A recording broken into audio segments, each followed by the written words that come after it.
Espace TV, le 22h.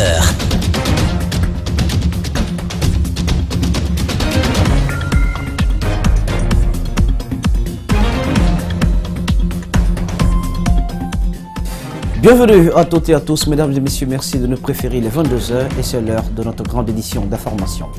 Journée de manifestation à Conakry, l'opposition républicaine était dans la rue ce mardi pour exiger du pouvoir le respect des accords sur les élections communales. La marche interdite a dégénéré. Le véhicule du chef de file de l'opposition a reçu un projectile sur son pare-brise. Autre secteur en effervescence, celui de l'éducation. Les négociations entre gouvernement et syndicalistes de SLEG sont au point mort. Pendant ce temps, les élèves réclament le retour des enseignants titulaires dans les salles de classe. Et puis le ministre de la Ville et de l'Aménagement du Territoire lance un ultime avertissement aux résidents de la décharge de Dar Salam et ceux de Caporail. Un coup de force pour les déguerpis des lieux est à l'ordre du jour. Mardi de tous les risques, mardi de marche et de protestation à l'initiative de l'opposition républicaine. À la veille de cette épreuve de force, un communiqué des autorités publiques annonçait l'interdiction de la manifestation. Mais le chef de file de l'opposition guinéenne et ses hommes ont battu le pavé, du moins sur quelques mètres avant d'être dispersés aux environs de la Bellevue par les forces de sécurité sur la route Le Prince. Dans les échauffourées, la voiture de Cellou Dalein Diallo a reçu un projectile sur le pare-brise. L'opposition républicaine tient le pouvoir central pour responsable et parle d'une tentative d'assassinat. Mohamed Valek Touré, Lamine Silla. Il est 11h. Pas de mouvement au rond-point de la tannerie et pourtant c'était l'endroit proposé par l'opposition comme lieu de départ de la marche de ce 23 octobre. Les forces de sécurité déjà à l'assaut pour contrecarrer les manifestants. Tous les axes sont pris pour contrôler la situation. Midi. Pour une fois, c'est un désaccord sur l'itinéraire à emprunter qui a conduit à l'affrontement entre forces de sécurité et jeunes de l'Axe. Nous sommes à Amdallaye, à quelques mètres du QG de l'Union des forces démocratiques de Guinée. Subitement, des accrochages.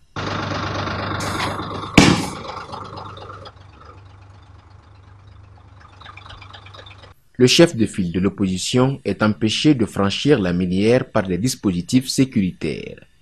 Nous sommes sur la bretelle qui mène à son domicile. Entre-temps, la foule est dispersée par des jets de gaz lacrymogènes. Cellou Dalein Diallo décide de rebrousser chemin.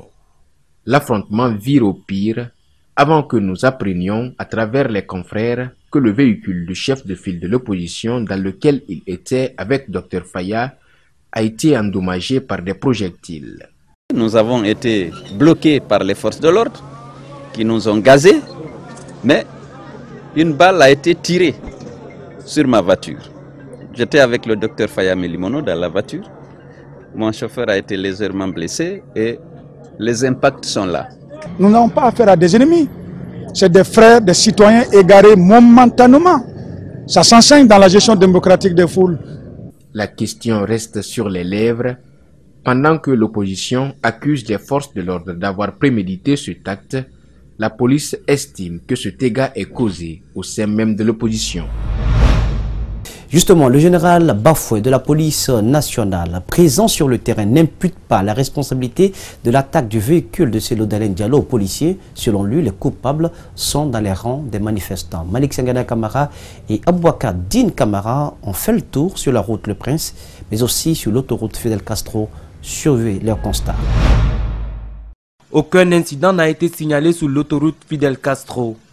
Le marché Madina, l'un des poumons économiques du pays, n'a pas fermé ses portes, mais les activités ont roulé au ralenti. Il n'y a pas d'activité comme ça comme avant. Sinon, à l'heure là, on est à Kindia comme ça là.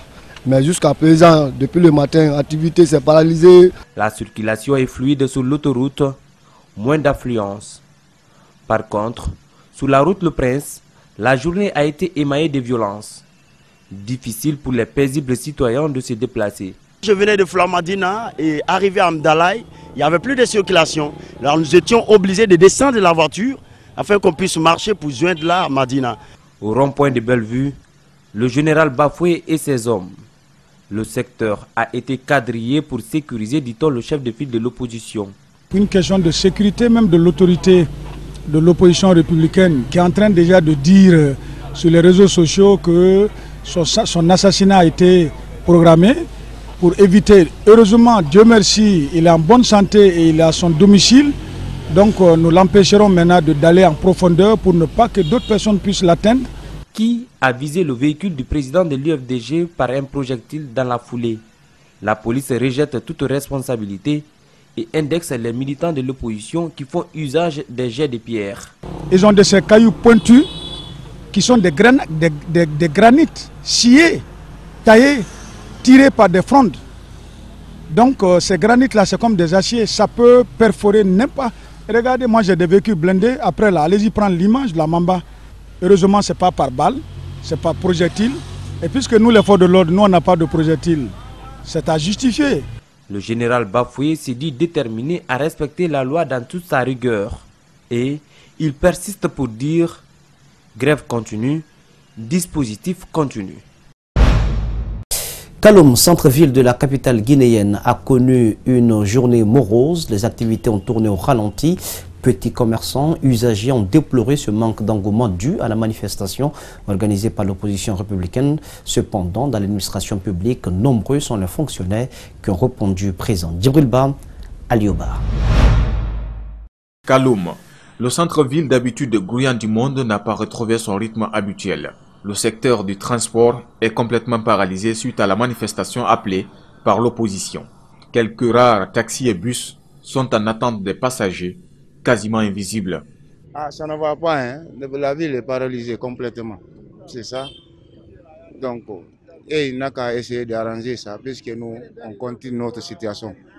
Sur le boulevard de la République, un marchand dénonce cette morosité qui a un impact négatif sur ses affaires. Vraiment, la circulation est morte, on n'a pas assez de clients et encore tout le monde se dit que réellement l'opposition est opposée, personne ne fait ce que l'autre veut. C'est toujours de retourner au dialogue, vraiment de s'entendre, de conjuguer le même verbe parce que le pays nous appartient à nous tous, que ce soit de l'opposition ou de la mouvance. En tout cas, l'essentiel est qu'ils s'entendent sur un point idéal afin que le pays aille de l'avant. Plus loin, Madina montre à peu près le même visage. Les commerçants ont eu la peine de se déplacer. Du coup, l'ensemble des boutiques et magasins sont fermés. L'administration publique a assuré, dans tous les départements ministériels, les services ont fonctionné. Un autre secteur paralysé dans le pays qui connaît des soubresauts, le secteur de l'éducation. La crise s'enlise. Gouvernement et syndicalistes du SLEG peinent à s'entendre sur le salaire de base des enseignants. Conséquence, la majorité des écoles publiques, tant à Conakry qu'à l'intérieur du pays, sont désertes. Dans la capitale, ce mardi, encore des élèves sont sortis à Sangoya pour manifester contre l'absence des enseignants titulaires dans les salles de classe. Le mouvement de foule des élèves a perturbé les cours dans 2 écoles publiques et privées. Mamadou Seliouba, 25 jours que les cours sont restés paralysés dans les écoles publiques. Ce matin encore, les élèves ont démontré leur colère. Ici, au collège Al-Mamissa Mouroutouré à Sangoya, tout allait bien selon les encadreurs lorsque subitement, des cailloux ont commencé à retentir. Ça allait jusqu'à 9h25. Bon, on a vu, je suis sorti moi-même en personne et j'ai constaté qu'il y avait des gens qui étaient en tenue non scolaire. Et 2 collégiens et puis quelques primériens en tout cas qui ont tapé le portail. Donc ce qui a créé la psychose. Et puis il y avait du tohu-bohu, c'est ce qui a fait qu'effectivement on a interrompu. Subitement, il y a eu des jets contre le portail et sur le toit de l'école. Ça perturbe tout le monde. Et vous savez, quand on lance un caillou sur une tôle où se trouvent des adolescents, alors ils sont sortis. En quelques minutes seulement, l'école est vidée de ses quelques élèves. Ils ont bondi sur les tables bancs. Le groupe devenu plus grand emprunte cette ruelle, la martyrise avant d'atteindre cet établissement privé. Ces enfants sont venus en grand nombre. Ils nous ont attaqués. Le temps pour nous de se déplacer pour aller chercher une sécurisation. Franchement, on a été déstabilisé par ce groupe d'élèves. Déstabilisés, certains élèves n'ont pas eu le temps de prendre leurs effets. Tous sont partis dans la panique, laissant les enseignants seuls. Franchement, moi je déplore cette situation, il faut le dire. J'aurais souhaité que les deux parties trouvent une solution et au plus vite que possible. Les écoles privées ne sont pas concernées par cette grève, mais elles sont véritablement affectées. Aucune date n'a encore été fixée, mais on sait où doit se tenir le procès du 28 septembre 2009. C'est la salle du cinéma Liberté qui a été choisie, espace autrefois prisé à Conakry. Il rappelle une belle époque et représente la symbolique du cinéma guinéen. C'est un reportage signé Mohamed Damaro Camara, Abdoulaye Camara. Une vue de façade du cinéma Liberté. Dans les jours, les semaines ou les mois à venir, ce lieu focalisera toutes les attentions. C'est ici que doit se tenir le procès du massacre qui a eu lieu le 28 septembre 2009 sous le régime militaire du CNDD. C'est un choix consensuel, d'abord du comité de pilotage. Alors, au vu de tout ça, les raisons évoquées sont d'abord sur le plan sécuritaire. D'après les services de sécurité, c'est un endroit facile à sécuriser. D'abord, pour les victimes, c'est facile de sécuriser les victimes. C'est facile de sécuriser les témoins et c'est facile de sécuriser les juges, mais aussi les accusés. Derrière cette belle verrière, l'histoire d'une belle époque. Le cinéma Liberté, c'était une salle de cinéma qui était extraordinaire, qui réunissait à partir de 17h toute la jeunesse de Conakry pour aller voir des films, pour se rencontrer, pour discuter, pour faire d'autres formes de rencontres, des rencontres de personnes qui vont commencer à s'aimer pour la première fois, qui vont découvrir d'autres cultures, d'autres civilisations en même temps, qui sont les films dans les salles. Jadis, espace préféré des jeunes et pas seulement, mais pour les cinéastes, un sanctuaire pour le cinéma d'auteur, là où le travail se confirme. Quand ton film n'était pas projeté dans la salle du cinéma Liberté, c'est presque comme si on n'avait pas fait de film. Le cinéma Liberté a perdu ses marques à l'orée de la libéralisation portée par le président Lansana Conté dès la prise du pouvoir par le CNRN. Le cinéma guinéen a commencé à sombrer à ce moment-là. Des cadres véreux en ont profité pour brader nos édifices culturels. Et presque tout ce qui a été bradé à l'époque est tombé dans la désuétude. Et la Guinée avait des salles de cinéma de Kassa Youmou. Donc tout est parti en fumée et c'est devenu des magasins de friandises, des magasins de vêtements, des épiceries, etc. Ça fait que le cinéma guinéen est tombé complètement à l'eau parce que l'État s'est complètement désintéressé. Les cinéastes réclament depuis toujours la salle pour raviver le 7e art guinéen. Et la tenue de ce procès semble entamer leur initiative et par-dessus tout la symbolique de ce cinéma mythique. Le ministre de la Ville et de l'Aménagement du Territoire invite les populations de la décharge de Dar Salam et celle de Kapororaï à quitter les lieux. Un autre coup de sémence qui sonne comme un ultime avertissement aux populations qui ont été invitées à recevoir une enveloppe financière au titre de dédommagement face à leur résistance. Ibrahima Kourma promet de les déguerpir sans commune mesure. Al-Seni Bari, Mohamed Al-Hussein Kamara. Après le drame de Concasseur, les riverains tardent à quitter. Malgré les nombreux avertissements des autorités, le gouvernement a débloqué une enveloppe financière de 4 milliards de francs guinéens, soit 20 millions par foyer, une somme jugée dérisoire par les citoyens. Il faut que chacun de nous soit sûr que Combo sera dégagé.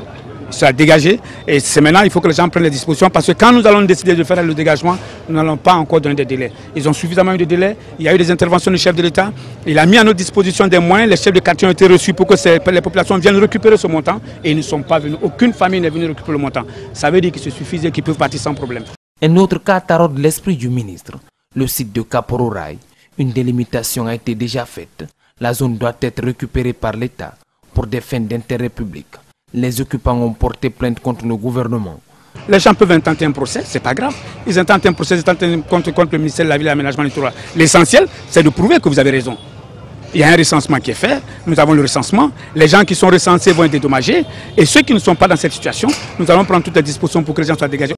La nature a horreur du vide, c'est connu. Et pourtant, Certains lieux de guerpie ne sont toujours pas occupés. Une double frustration pour les concernés. Le ministre rassure en prenant l'exemple sur la société Orange. C'est vrai que les choses avancent avec eux, mais on a été très clair avec Orange. Nous déguerpissons les populations et le même mois, les travaux doivent commencer. Donc il faut que les gens comprennent qu'on ne va pas faire un déguerpissement pour laisser les places libres. Aujourd'hui, la population accepte par endroit de faire le déguerpissement, mais ces sociétés qui bénéficient de ces surfaces ne vont pas elles aussi faire des rétentions foncières. Nous n'accepterons pas qu'il y ait des rétentions foncières. Si une entreprise tient à faire une rétention foncière, nous annulons le bail. Nous avons la possibilité, nous annulons le bail et nous affectons à ceux qui veulent travailler. La lutte contre les occupations anarchiques des routes et les zones réservées reste une priorité pour le ministre Kourouma, malgré les obstacles qui se dressent sur son chemin. Une séance d'animation et de sensibilisation sur la protection de l'environnement s'est tenue ce mardi à Conakry. Les cadres du département se sont penchés sur 3 projets clés concernant ce secteur. Mamadou Salio Balé, Ibrahima Soma pour le compte-rendu. Pour la phase pilote, 200 écoles sont ciblées. 400 encadreurs, près de 6000 jeunes scolarisés et non scolarisés au niveau communautaire. L'objectif recherché est l'éducation environnementale dans les établissements. Si les futurs cadres adoptent un bon comportement vis-à-vis de l'environnement, le pari sera gagné. Je pense que c'est une piste de réponse aujourd'hui à l'ensemble des problèmes qui se posent aujourd'hui, à la conscience collective par rapport à la protection de l'environnement. Si cette ONG a vu s'est investi en milieu scolaire et communautaire pour apporter la sensibilisation, je pense que ça doit être le rôle joué aujourd'hui par tous les Guinéens. Parce que si les enfants, dès à bas âge, commencent à comprendre la nécessité de la protection de l'environnement, il va sans dire qu'on aura une société qui respecte les règles environnementales. Le ministère de l'Environnement tisse en partenariat avec les partenaires techniques et les ONG. C'est pourquoi le chef du cabinet invite tous les acteurs impliqués à honorer leurs engagements. L'OPS Guinée entend créer une mosaïque de structures en vue de les engager pour une lutte efficace. En créant des clubs écologiques, des clubs des amis de la nature, des groupes de jeunes défenseurs de l'environnement, des groupes d'enfants ambassadeurs, et tout ça axé uniquement sur la protection de l'environnement. Maintenant, au niveau communautaire, là aussi, on peut mettre des structures de gestion de l'environnement. L'un des objectifs visés par le ministère de l'Environnement est la conscientisation de toute la communauté pour la protection de nos milieux de vie. Au niveau communautaire, nous visons vraiment une conscientisation du citoyen guinéen afin qu'il puisse vraiment agir de façon autonome à partir d'un savoir, un savoir-faire et un savoir-être dans le processus de protection de l'environnement. Des échanges et discussions ont permis de valider le dispositif de sensibilisation sur la protection de l'environnement. Après la réunion des femmes marieuses de Conakry lundi dernier, nos équipes de reportage ont cherché à connaître les raisons du manque de poissons sur le marché local. Plusieurs voix pointent du doigt des sociétés chinoises qui exploitent les eaux guinéennes au détriment de la pêche artisanale, une pratique qui, selon les organisations professionnelles de pêche, empêche un approvisionnement normal des marchés en poissons de qualité. On fait le point avec Makiso Abdoulaye Kamara. Désormais, c'est l'ensemble des acteurs de la pêche qui accusent les sociétés chinoises de pratiquer de la pêche illicite sur les eaux guinéennes. Le réseau des organisations professionnelles de la pêche artisanale ROPA dénonce autant que les femmes marieuses qui se sont mobilisées lundi dernier. Sur tout le littoral, il y a sur nos corniches des implantations, des maisons transformées pêle-mêle en traitement de poissons, de Kamsar, sur tout le littoral, sur nos corniches. Ce sont les Chinois. Qu'est-ce qu'ils font? Ils financent, ils préfinancent. Alors que la pêche artisanale pouvait s'autofinancer à travers les recettes des ports. Je connais des ports qui peuvent financer tous les projets de la pêche artisanale. Mais non, on dit l'État, l'État, l'État. Et quand l'État donne, un groupe de personnes s'en accapare.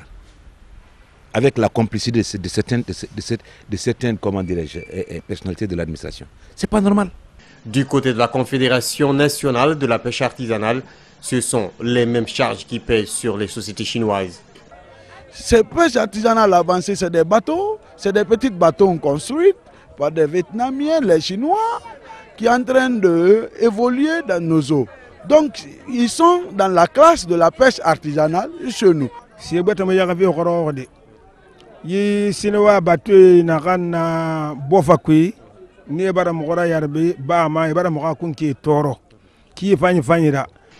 avons joint le ministre de la Pêche Frédéric Loy qui nous a promis dans les jours à venir de nous mettre en rapport avec un technicien qui pourrait mieux apporter des éclaircissements sur ces accusations.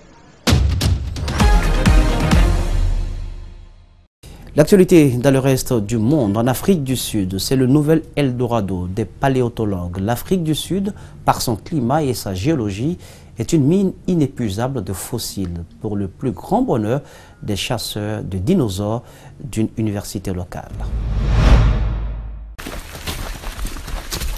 Une randonnée d'une demi-heure sous le soleil sud-africain pour un voyage dans le temps vers l'ère Triasique, il y a plus de 200 millions d'années. Non loin de la frontière du Lesotho, cette équipe de l'université de Wits à Johannesburg est sur les traces d'un ancêtre des crocodiles, un spécimen découvert en 2015 par une étudiante du professeur Jonah Chouanière. Elle a trouvé des os qui dépassaient du sol. On a commencé à creuser, on les a ramenés au labo et c'était la hanche d'une espèce qu'on n'avait jamais vue avant. Une nouvelle espèce de l'un des plus anciens parents des crocodiles qui étaient alors les carnivores dominants sur Terre. Imaginez un crocodile croisé avec un lion, un truc très gros, quadrupède avec les pattes droites sous le corps et des mâchoires énormes, un animal vraiment effrayant. Ce crocodile préhistorique, à ne pas confondre avec un dinosaure, n'avait jamais été décrit en Afrique du Sud, ce qui renforce la réputation du pays d'Eldorado de la paléontologie, de quoi motiver la nouvelle génération de scientifiques africains. On a toutes ces choses formidables dans notre pays et on peut les montrer au monde. Et à terme, j'aimerais pouvoir raconter toute l'histoire de l'évolution des crocodiles. Avant ça, les fossiles sont plâtrés pour être transportés, préparés et analysés. Il se passe en général plusieurs années entre les fouilles et une publication scientifique. Une broutille comparée aux millions d'années passées dans le noir, mais un moment inoubliable pour un paléontologue. Ce n'est pas tous les jours qu'on décrit une nouvelle espèce de dinosaure. C'est vraiment l'un des côtés les plus sympas du job. Dire voilà quelque chose que la science ignorait jusqu'à aujourd'hui. Cette nouvelle espèce, c'est ce mastodonte de 12 tonnes décrit par Chouanière et son équipe dans une publication récente. Grâce à lui, on sait désormais que les sauropodes, qui ont régné sur la Terre pendant 135 millions d'années, ont marché à 4 pattes plus tôt qu'on ne le pensait. Les questions sur les dinosaures et leur disparition sont encore innombrables.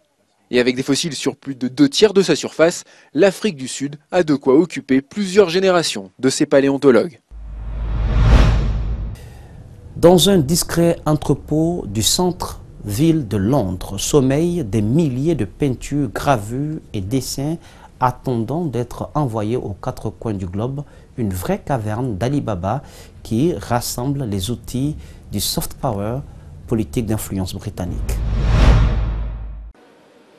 À première vue, ce bâtiment situé dans le centre de Londres ne paye pas de mine.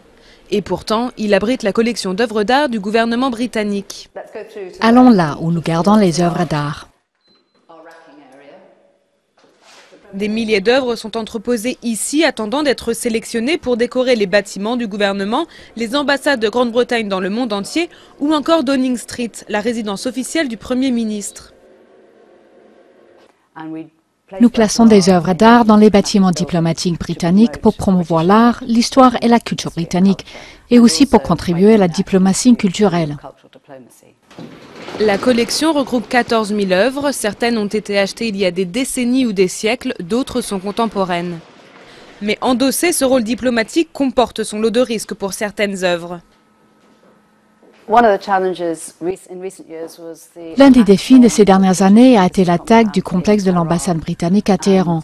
Nous avons eu quelques œuvres d'art tailladées. Le portrait de la reine Victoria est en cours de restauration et nous espérons que tout reviendra à Téhéran en décembre de cette année. Des restaurations complexes de ce genre sont réalisées ailleurs, mais certains travaux clés sont effectués ici. Aujourd'hui, un tableau de David Tyndall de 1977 est en préparation pour l'ambassade britannique à Ottawa. Mais ce sont les climats plus chauds qui présentent le plus de risques pour les œuvres d'art. Ce que nous devons faire, c'est prendre des mesures de conservation préventive pour empêcher qu'un climat tropical n'affecte l'œuvre par ce qu'on appelle la tropicalisation. On scelle simplement le dos d'un tableau ou d'un dessin pour empêcher toute entrée d'insectes ou d'humidité. La collection d'art du Royaume-Uni continue de s'agrandir.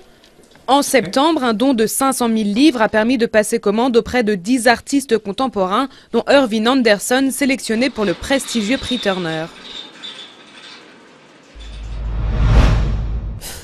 Voilà donc ce supplément qui met fin à cette édition d'information que j'ai eu un réel plaisir de vous présenter. Au cadrage pour vous, Djibril Kaba Kamara était présent à la régionale ICDB, le tout sous la supervision technique d'Ali Kabé de Francisque Lié. Ne l'oubliez pas, l'info c'est aussi sur www.espacetv.info. Passez une agréable suite de programme sur Espace TV, la télé de notre planète.